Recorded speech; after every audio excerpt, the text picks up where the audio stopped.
ปารมีสัมปันโนเนขัมมะปรามาทาปาลามีสัมปันโนอิติปิโสภควาปัญญาปารมี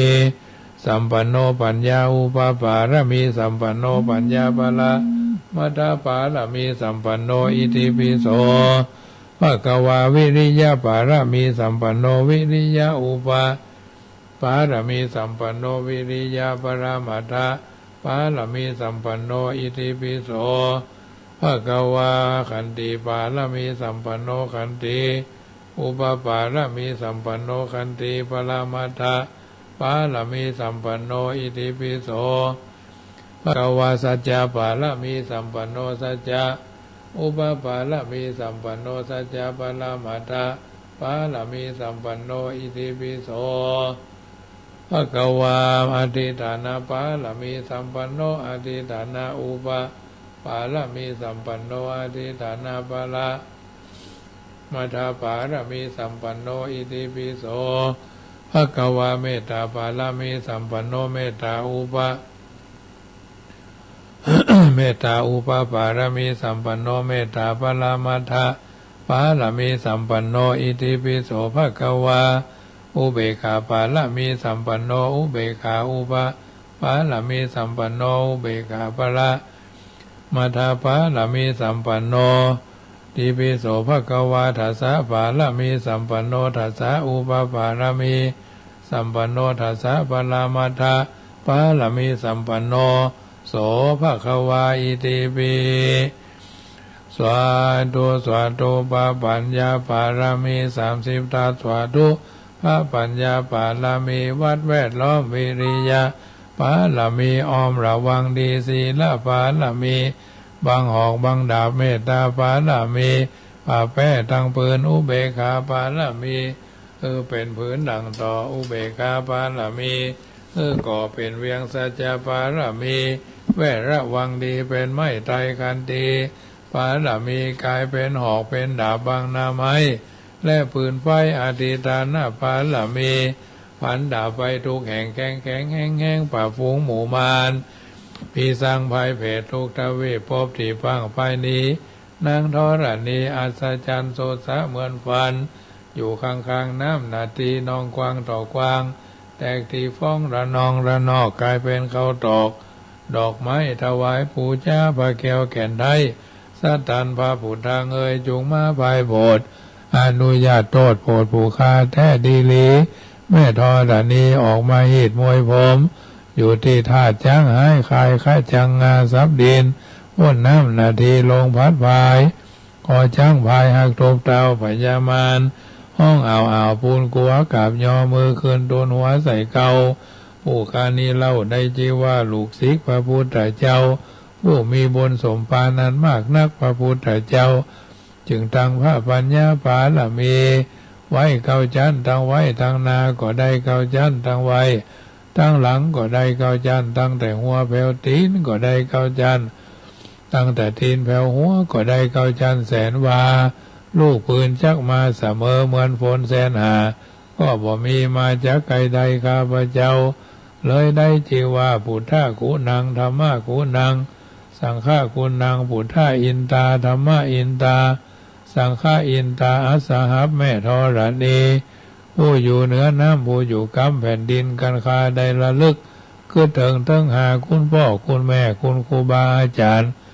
คุณพระแก้วเจ้าทั้ง3ประการคือคุณพระพุทธคุณพระธรรมคุณพระสงฆ์คุณแดดคุณฝนคุณน้ำคุณลมคุณไฟคุณกุศลเจ้าก็ดีคุณนางอุตตรา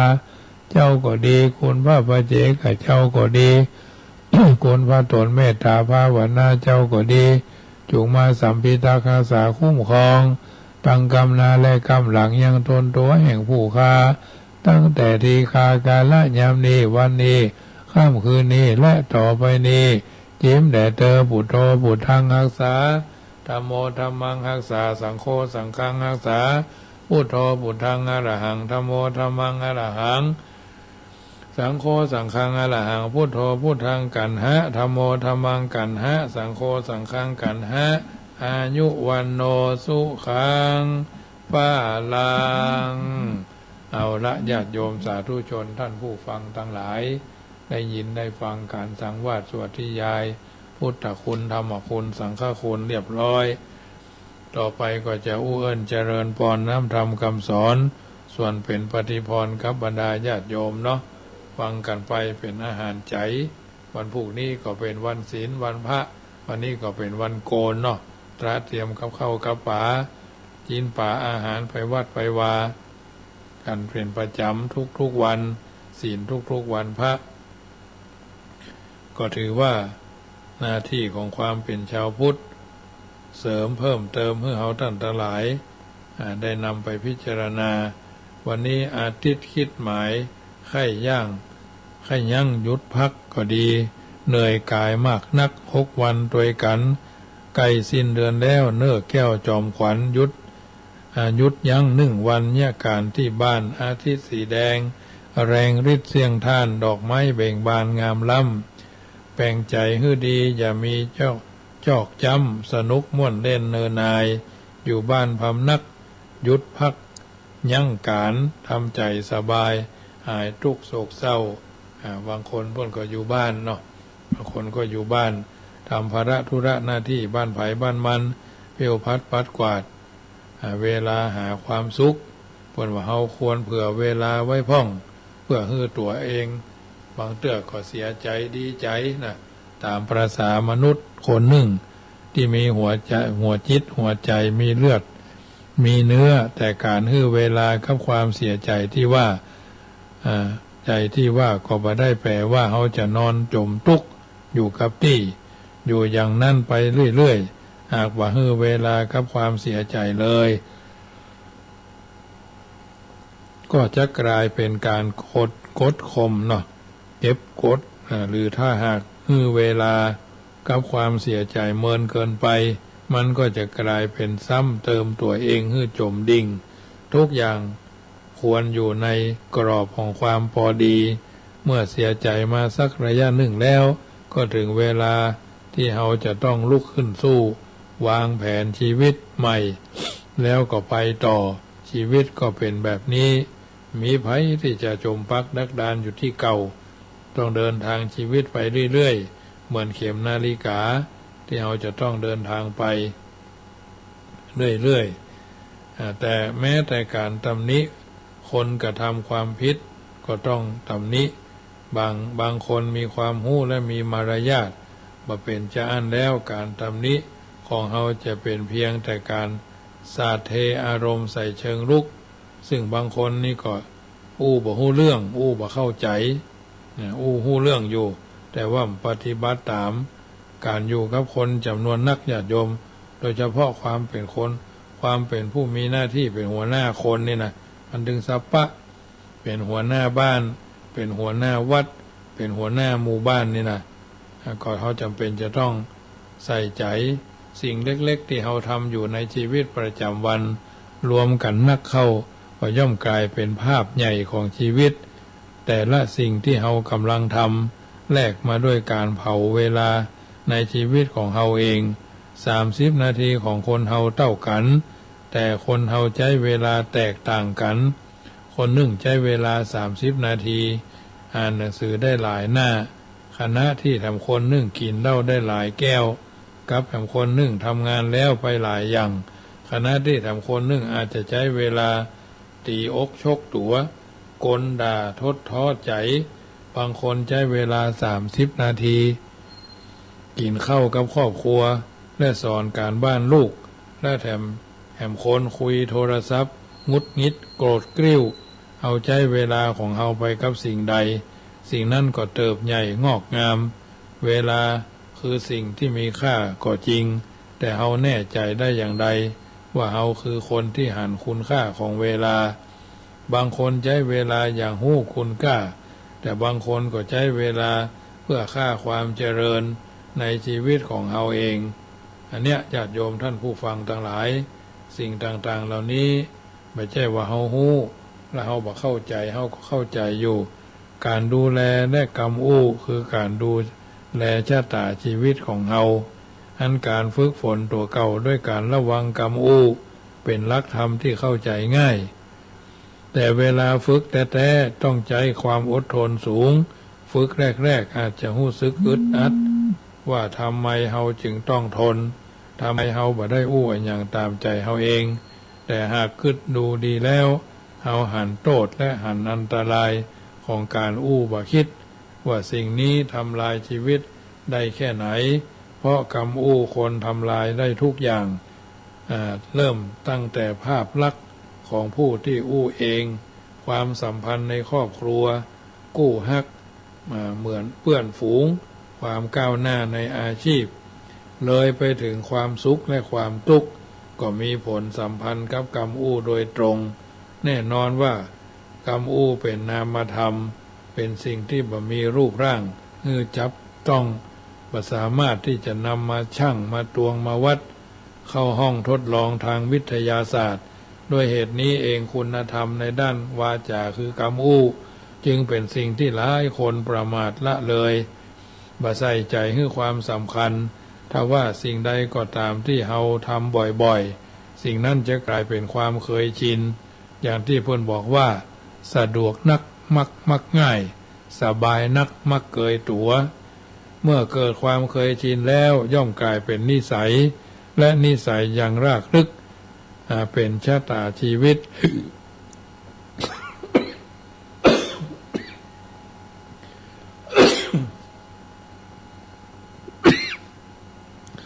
จากชะตาชีวิต กลายเป็นวิบากกรรม ที่มีเงื่อนผมร้อยรัด แน่นหนาผูกลากกระชากถูชีวิตของเฮาคือสั้นขึ้นสวรรค์ก็ดีตกมรณะก็ดีสวรรค์ในอกนรกในใจ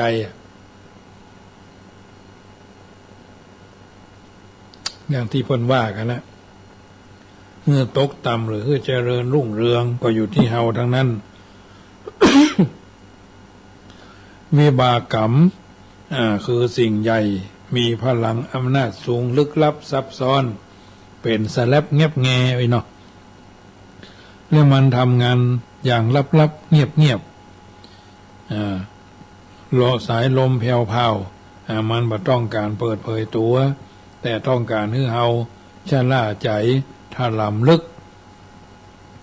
แสดงความเป็นตัวของตัวเองออกมาให้นักที่สุดเพราะคำอู้ไม่ใช่แค่คำอู้และคำอู้คือส่วนสำคัญในการกำหนดโชคชะตาเสกสาบ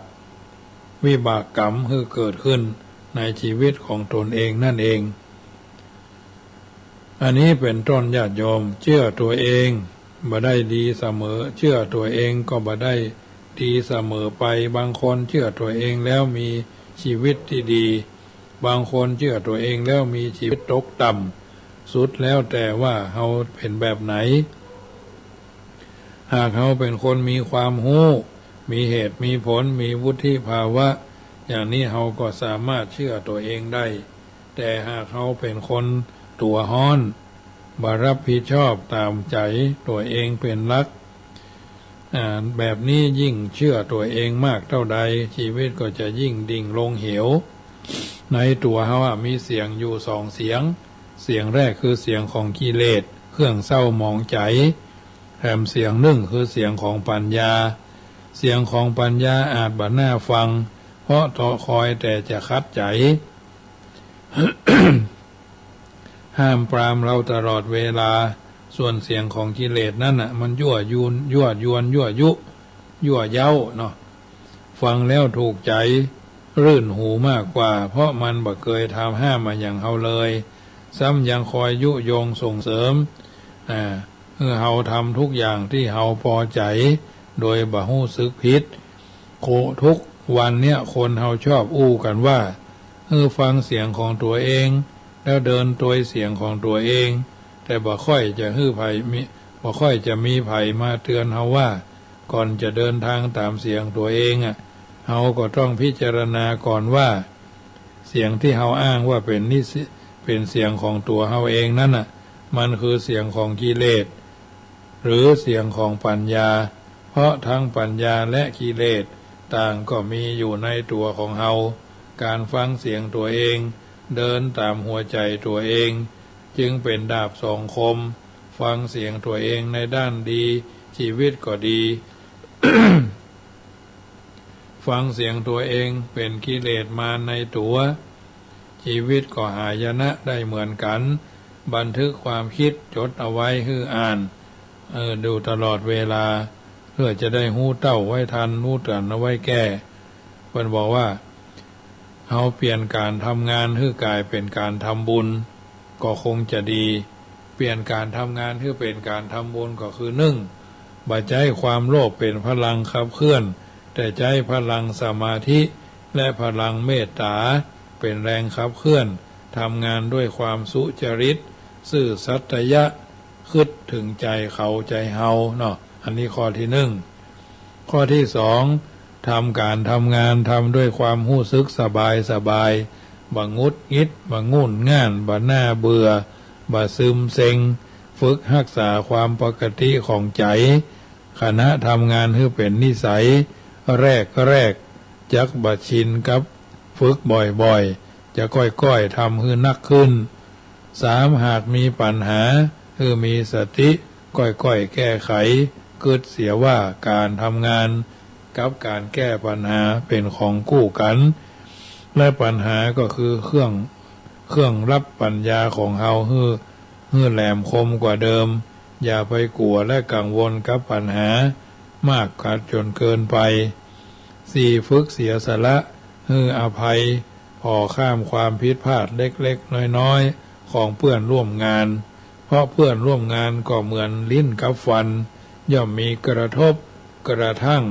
กระแทกแดกดันกระแนะกระแหนกันเป็นเรื่องธรรมดาในการทำงานย่อมมีการสื่อสารและสามารถใจสิ่งเนี้ยรับการฟังความหันแตกต่างฝึกใจศิลปะในการฝึกจาด้วยเหตุด้วยผลบัจจัยอารมณ์เบาความ คิดหันส่วนตัวเป็นบรรทัดฐานตัดสินคนอื่นประการต่อมาลูกค้าเพื่อนร่วมงานองค์กรสังคมจะต้องได้รับประโยชน์ไปพร้อมกันขอคือพอว่าทุกคนคือเพื่อนและครอบครัวของเฮา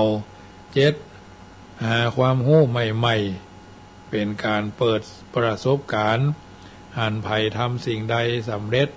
ร่วมยินดีกับเขานำความสำเร็จของเขามาเป็นกรณีศึกษาเพื่อปรับปรุง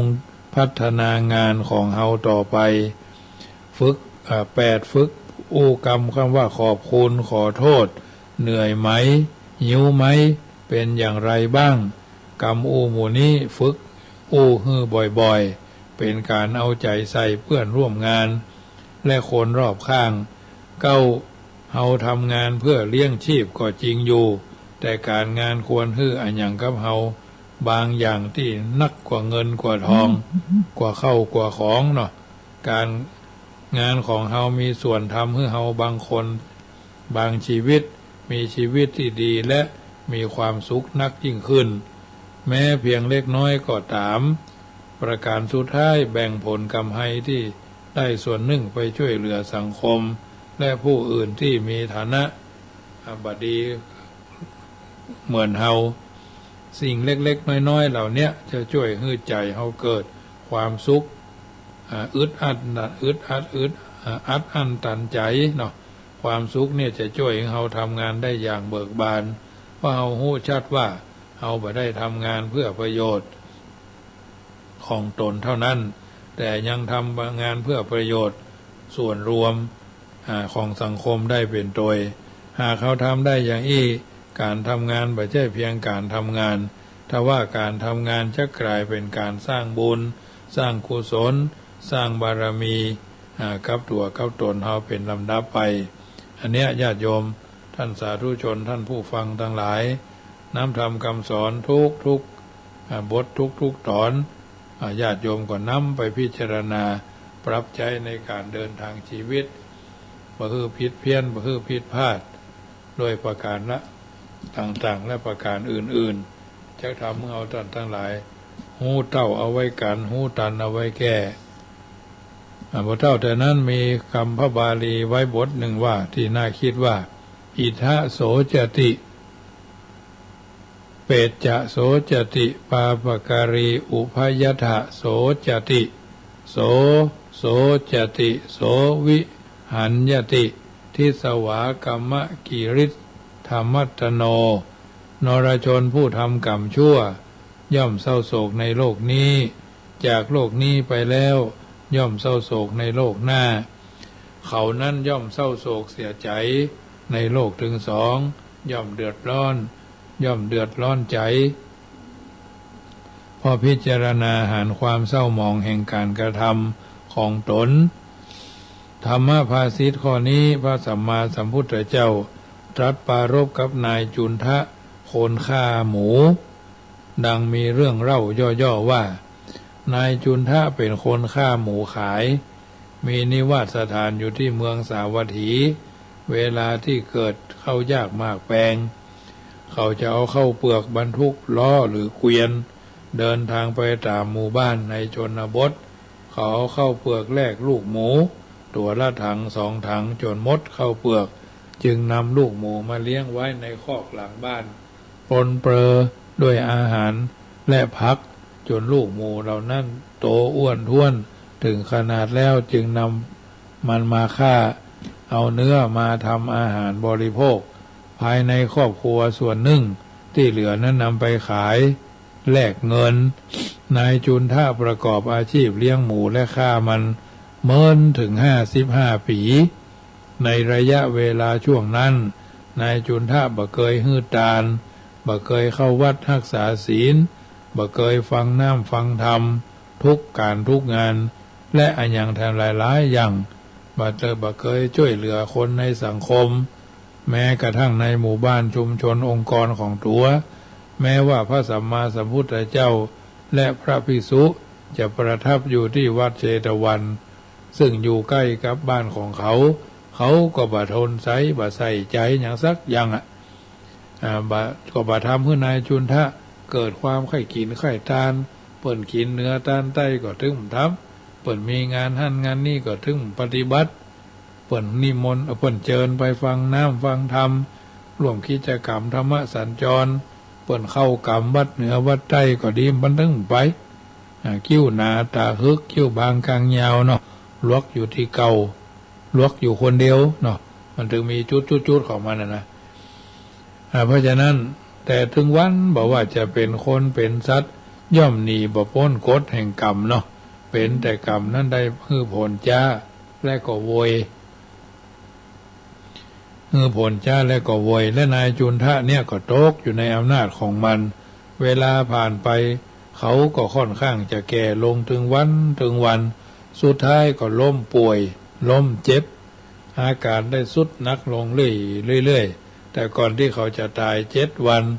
ความร้อนของเปลวไฟจากมหาขุมนรกอาเวจีปรากฏแก่เขาทั้งที่ยังมีชีวิตอยู่นายจุนทะเกิดความเร่าร้อนกระซับกระส่ายร้อนรนจิตใจเป็นกำลังก็ส่งเสียงห้องเหมือนหมูที่ถูกเชือดวิกกันเนาะเหนี่ยวการ4 เท้าไปทั่วเฮือนทั่วบ้านแม้คนในเฮือนจะพยายามช่วยกันเอามืออุดปากไว้ก็มอยู่เป็นความจริงที่เพิ่นว่าผลของกรรมนั้นมีไผจะห้ามได้ เสียงห้องของนายจุนทะทำเอาคนที่อาศัยอยู่โดยรอบชั่ว7 หลังคาเฮือนเป็นอันลับอันนอนสะดุ้งผวาดผวาเมื่อจับนายจุนทะบอยู่พวกญาติจึงเอาขังไว้ในเฮือนแล้วจัดเวรยามคอยระวังอยู่ด้านนอกนายจุนทะเมื่อคลาน4 เท้าส่งเสียงห้องเหมือนหมูวิกกันนะอยู่อย่างนี้มันถึง7 วันพอขึ้นวันที่8เขาก็เสี่ยงใจตายดับจิตขาดมนุษย์โลกเพราะอกุศลในการทำปาณาติบาตไว้นักจึงส่งให้เขาไปเกิดในมหานรกขุมอเวจีเสวยผลของกรรมอยู่ที่หั่นความร้อนของเปลวไฟนรกสามารถเผาก้อนหินใหญ่ๆละลายไปลงในพริบตา แต่สัตว์ที่เกิดในนรกนั้นจะเป็นเหมือนคลอดออกมาจากครรภ์ของแม่ ก่อนที่นายจุนทะจะเสี่ยงใจมีทูตเจ้ากลุ่มหนึ่งเดินผ่านบ้านของเขาไปยังวิหารเจตวันได้ยินเสียงนายจุนทะห้องก็เข้าใจว่าเป็นเสียงหมู่ที่ถูกฆ่าเมื่อเข้าไปเฝ้าพระพุทธเจ้าแล้วจึงกราบทูลว่าพันเตข้าแด่พระองค์ผู้เจริญข้าเจ้าทั้งหลายผ่านบ้านนายจุนทะเขาฆ่าหมูมา7 วันแล้วทันทีจะมีงานมงคลอย่างบางอย่างพวกเขาฆ่าหมูกันอย่างปราศจากความเมตตากรุณาหมู่ข้าพระองค์ยังบ่เคยปะเคยหันที่คนที่กรักคระเช่นนี้หยาบอย่างนี้เลยพระเจ้าข้าพระสัมมาสัมพุทธเจ้าก็ตรัสว่าภิกขเวดูก่อนภิกษุทั้งหลายที่บ้านนายจุนทะมีการฆ่าหมูตามที่เธอเข้าใจกันแต่ว่าผลกรรมได้มาปรากฏแก่นายจุนทะคือไฟมอดนรกได้มาปรากฏแก่เขาทั้งในขณะที่ยังมีชีวิตอยู่เขาแอวการ4 เท้า4 แข้ง4 ขาส่งเสียงห้องเหมือนหมูอยู่ภายในบ้าน7 วันวิกวิกเนาะนายจุนทะเพิ่งจะเสี่ยงใจตายไปวันนี้เองและได้ไปเกิดในมหาเวจีนรกมหาอเวจีนรกเสวยผลกรรมอยู่ที่หั่นแหละภิกษุทั้งหลายพระเจ้าข้านายจุนทะอยู่ในโลกนี้ยังเศร้าโศกทรมานถึงอย่างนี้จากไปแล้วยังไปเกิดในที่ที่มีความเศร้าโศกแถมทุกโศกทรมานแท้ๆพระสัมมาสัมพุทธเจ้าทรงตรัสรับรองเนาะทรงตรัสรับรองกรรมของภิกษุทั้งหลายว่าอย่างนั้นภิกษุทั้งหลายบุคคลผู้ประมาทแล้วว่าจะเป็นฆราวาสเจ้าบ้านพระเจ้าพระสงฆ์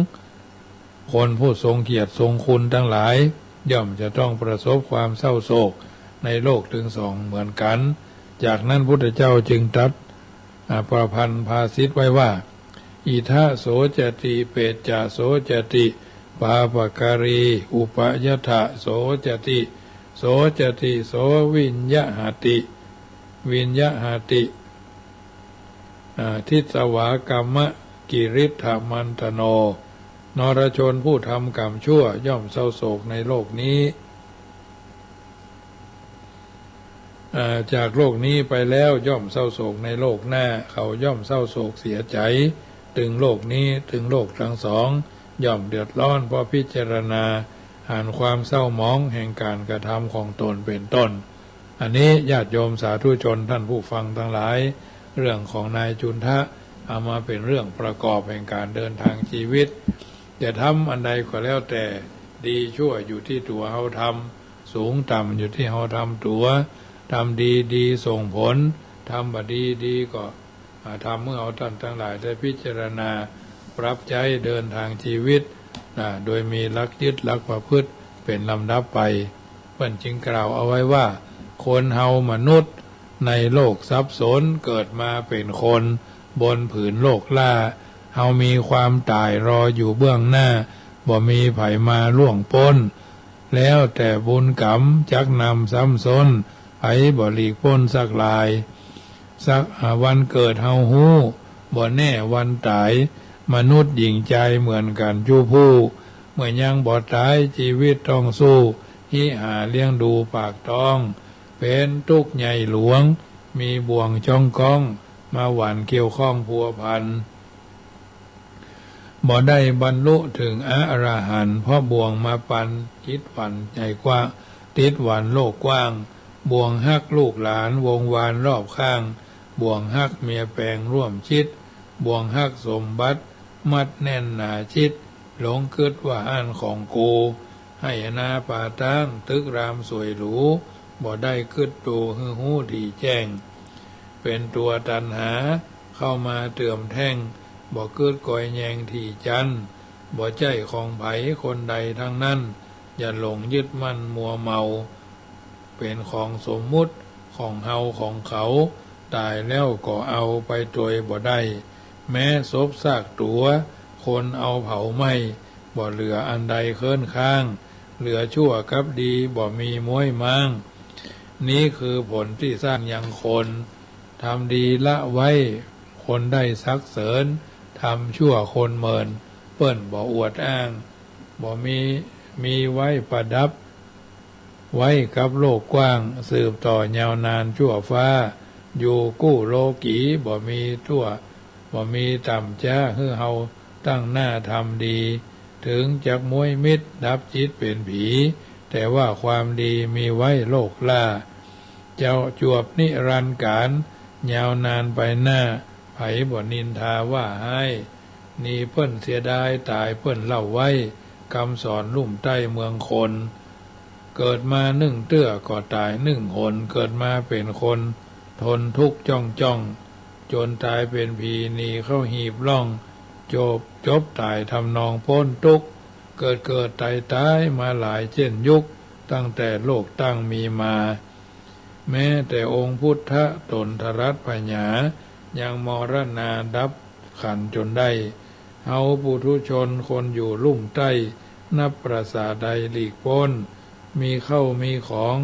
เงินทองเหลือล้นบ่ได้หอบด้นฟ้าไปเมียแปลงผัวฮักก็สุดวิสัยบ่ได้ปาไปละไว้อยู่บ้านม่อนแต่งข้าวสารได้ขานเล่าต้านให้หมู่ศรัทธาพี่น้อง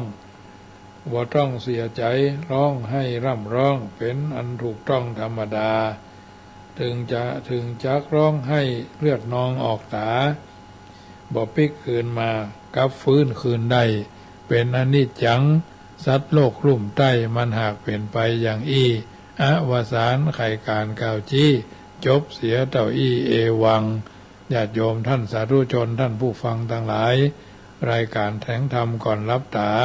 ก็มาถึงช่วงสุดท้ายก็มีข่าวสารงานบุญที่จะได้ประชาสัมพันธ์ให้ญาติโยมที่ได้ยินฟังนี้อาจจะอยู่ใกล้บ้านมีความใกล้ชิดสนิทสนมก็ไปกินไปทานด้วยกันได้วันนี้ก็ปล่อยหลวงวันสุดท้ายวัดวังสิงห์คำเนาะกำลังม่วนงานสันเงาม่วนงานกันสันเงาพอทางเฟซเนาะปุ่นเที่ยงคืนตีหนึ่งพวกเราคงจะแล้ววัดฟ้าหัวฝ่ายหนองช่างคืนก่อนแล้วไปแล้วก่อนแล้ววันนี้เหมือนกันเมื่อคืนก็มีดนตรีเป็นที่ระเมาเอาใจระเบิดเถิดเทิงนะญาติโยมเอ๋ยอันนี้ก็คงจะมีอยู่วันที่2งานปล่อยหลวงวัดเหล่าเป้าอำเภอดอยหล่อวันที่4ที่5ก็เปลี่ยนผ้าครูบาขาวปีวัดพระพุทธบาทผาน้ำวันที่5ก็ปล่อยหลวงวัดหนองเงือกถวายเสนาสนะแล้วก็วันที่5ก็ปล่อยหลวงวัดหมู่เพิ่งตำบลเมืองจี้แล้วก็วันงานส่งน้ำวัดบ้านปางอำเภอลี้เนาะวันที่5แล้วก็วันที่6ก็งานส่งน้ำวัดป่ารกฟ้าส่งน้ำวัดห้วยการเนาะอำเภอบ้านโฮงแล้วก็3 4 5ปล่อยหลวงวัดหนองเงือก17 18 19ก็ปล่อยหลวงวัดต้นเพิ่งเวียงหนองล่องเนาะอันนี้เขามีงานปล่อยหลวงวันที่25มีนาปล่อยหลวงวัดบ้านกองป่าซางอันนี้ก็ไปกินไปทานกันได้4มีนาก็ประชุมเพลิงศพท่านพระใบดีกาสุเทพเขมนิวุตโตอดีตเจ้าวาดวัดแม่หาดอำเภอบ้านทิ5มีนาก็พระราชทานเพลิงศพท่านพระครูสิทธิธรรมรัตน์อดีตเจ้าอาวาสวัดขัวมุงตำบลแม่แฝกใหม่อำเภอสันทรายเนาะหลังตลาดเจดีย์แม่ครัวเนาะวันที่5วันที่5ก็งานพระราชทานเพลิงศพท่านพระครูวิรุณธรรมกิจอดีตเจ้าคณะตำบลบ้านแป้นอดีตเจ้าวาดวัดบ้านเซ้งอำเภอเมืองละปูนตุลุงลุนเนาะวันที่5ก็ประชุมเพลิงหลวงพ่อสมจักรวโรอดีตเจ้าวาดวัดพวงสนุกบ้านกลางสันปะตอง12มีนาพระราชทานเพลิงศพท่านพระครูวรธรรมวิรัตอดีตเจ้าอาวาสวัดโสภณารามตุลุงคำมูลเนาะวัดโสภณารามวันที่12มีนาพระราชทานเพลิงศพท่านพระครูประภัตรัตนโชติอดีตเจ้าคณะตำบลแม่ซึกแม่นาจรเจ้าวาดอดีตเจ้าวาดวัดแม่วากอำเภอแม่แจ่มเนาะ26มีนาก็พระราชทานเพลิงศพท่านพระครูสุนทรพรหมคุณอดีตเจ้าวาดวัด น้ำตกแม่กลางที่ปรึกษาเจ้าคณะอำเภอจอมทองอันนี้ก็ญาติโยมมีโอกาสก็ไปกินไปทานกันได้และก็วันที่13 เมษายนวัดจังกำก็บอกเจริญพรญาติโยมในที่ทั้งสี่ร่วมเป็นเจ้าภาพสร้างฐานะบารมีจัดรวบรวมปัจจัยจะซื้อโรงเย็นเพื่อถวายเป็นของส่วนรวมในการใช้สอยประจำวัดจังกำใช้สอยให้มหาชนในที่ทั้งสี่เมื่อถึงแก่กรรมหรือลมหายตายจากมนุษย์โลกเมืองคนนี้ก็จะได้ไปสู่สวรรค์วิมานแมนที่มีความปรารถนาตั้งกองบุญเอาไว้650กองบุญจัดซื้อโรงเย็นเหีย100จัดบูรณะรถซ่อมแซมรถปะพุข้อเคาะพ่นสีแถม100ก็เป็นกองบุญละ650กองบุญมีโอกาสก็ร่วมด้วยช่วยกันเนอะตามที่เขามีความพร้อม1 ปีก็มี1 เตื้อสังขารล่องแล้วเขาก็ช่วยกันกินบุญกินหวานตันม่วนกินหวานตันต้อมเนาะรวมกันคนละเล็กคนละน้อยท่านเศรษฐีใจบุญนายทุนใจดีผู้มากบารมีจะเป็นเจ้าภาพร่วมก็น้อมเจริญพรเนอะโทรศัพท์ทักทายที่061-547-6539 ได้อยู่จุดไหนม่วงใดก็โทรกันเข้ามา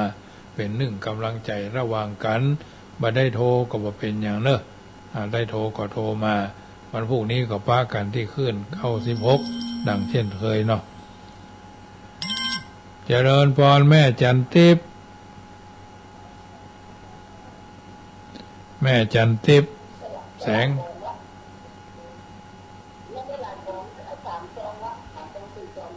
เจ้าสบายดีแล้วเนาะ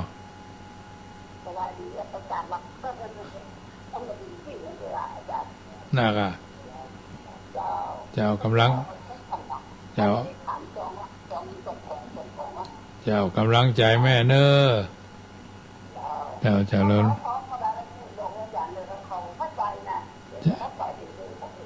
เจ้าแม่จันทิพย์แสงทองตลอดลาดป่ากล้วยสารพีเนาะร่วมด้วยช่วยกันเนอะเจริญพรนากาแฟไปปล่อยหลวงมาล่ะนึกว่าไปอยู่หน้าโคตานว่าไง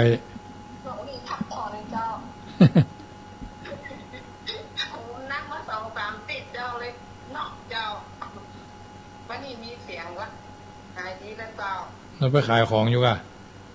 วันปู่กำลังจะไปเปิดร้านปิดมาไปส่งติดแล้วตอนนี้ไปลำปางบดถึงเชียงใหม่นี่ติดแต่เจ้าลูกก้าแห้งเหี่ยวหมดเนาะเป็นยังไม่เป็นต้นไม้เนาะเจ้าโมทนากำลังใจโรคาพยาธิเป็นเรื่องธรรมดานะเจ็บไข้ได้ป่วยเจ็บไข้ได้พยาธิบนห้องไงก็อันนี้จังทุกขังอนัตตาเรามีความ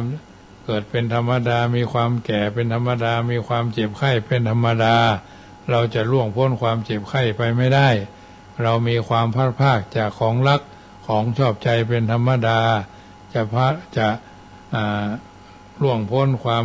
พลาดพลาดไปไม่ได้สุดท้ายเรามีความตายเป็นธรรมดาจะล่วงพ้นความตายไปก็บ่ได้เหมือนกันหมดคฤหัสถ์ญาติโยมก็ถึงแก่กรรมตัวเจ้าพระเนนก็มรณภาพมรณกรรม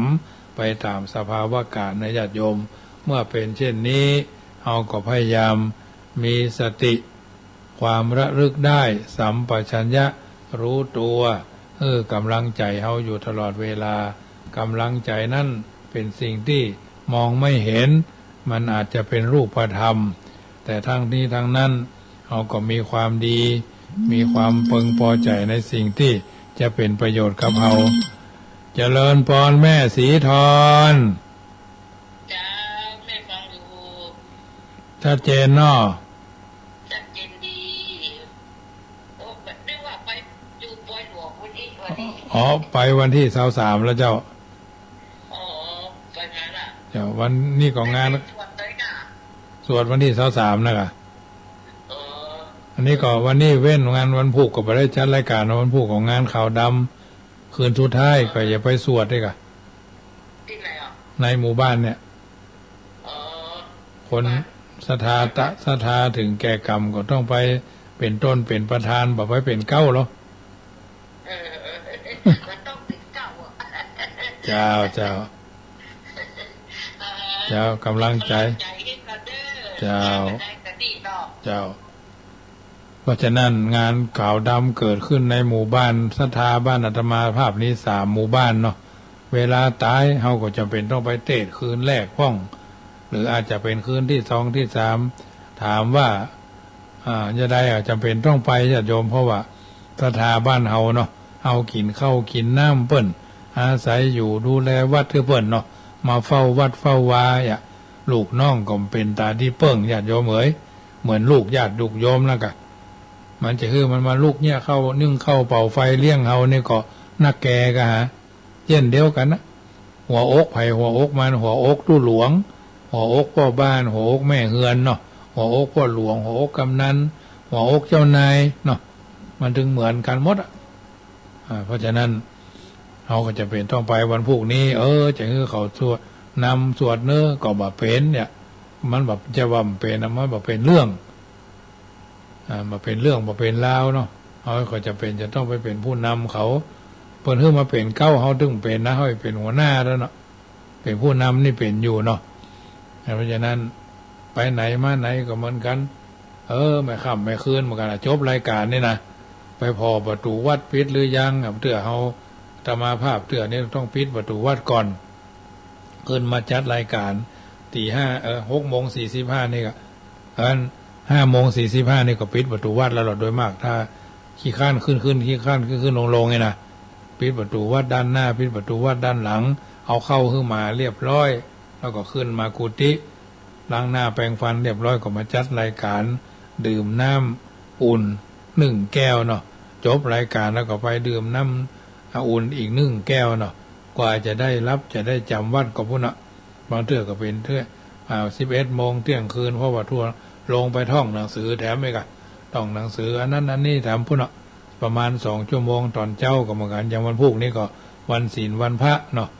สะดุ้งตื่นมาตี 3เกิงนี่ก็ต้องล้างหน้าแปรงฟันเรียบร้อยดื่มน้ำเต้าหู้ดื่มน้ำโอวัลตินกาแฟอย่างเรียบร้อยก็ไปทำวัด4 โมงถึง5 โมงนี่ก็ทำวัดบนวิหารมาได้เปิดไมค์เนาะเปิดไมค์ก็ศรัทธาชาวบ้านบางท่านก็ชอบบางท่านก็ไม่ชอบไปก็เลยใจเสียงสดๆในวิหารประมาณร่วม45 นาทีเนาะวันพระนี่นะทำใจวันพระนี่ก็ท่องหนังสืออยู่ในกุฏิเนี่ยขึ้นลงกุฏิเนี่ยกุฏิมี2 ชั้นถ้าชั้นบนนี่ก็กังวานหน่อยท่องสวดมนต์ท่องสวดยัตติจตุถกรรมวาจาส่วนบอกอนุศาสตร์ฝึกเป็นพระเป็น1 นาค 2 นาค 3 นาคเนาะทบทวนบทสวดกรรมบรรพชาอุปสมบทขอนิสัยฮือศีลเป็นนาคเอง2 นาค 3 นาคว่าคือมันไปตามที่เพิ่นได้กำหนดกฎเกณฑ์เอาไว้ท่องมาตรา17นะที่เพิ่นได้กำหนดกฎเกณฑ์เอาไว้ทบทวนปฏิโมกข์สลับปรับเปลี่ยนกันไปอันนี้คือหน้าที่ทุกวันบางคนนี่ก็มาเข้าใจว่าอย่างอันอย่างนี้นะว่าบ่ได้อยู่บ่ได้เพราะว่าเฮาอายุนักขึ้นของบ่กินหู้เน่าของบ่เล่าหู้ลืมเนาะเปิดห้องว่า7 วันเว้นดิดซ้อมดนตรี5 วันอักขระหนีเนิ่นช้า3 วันจากนารีเป็นอื่นวัน 1เว้นล้างหน้า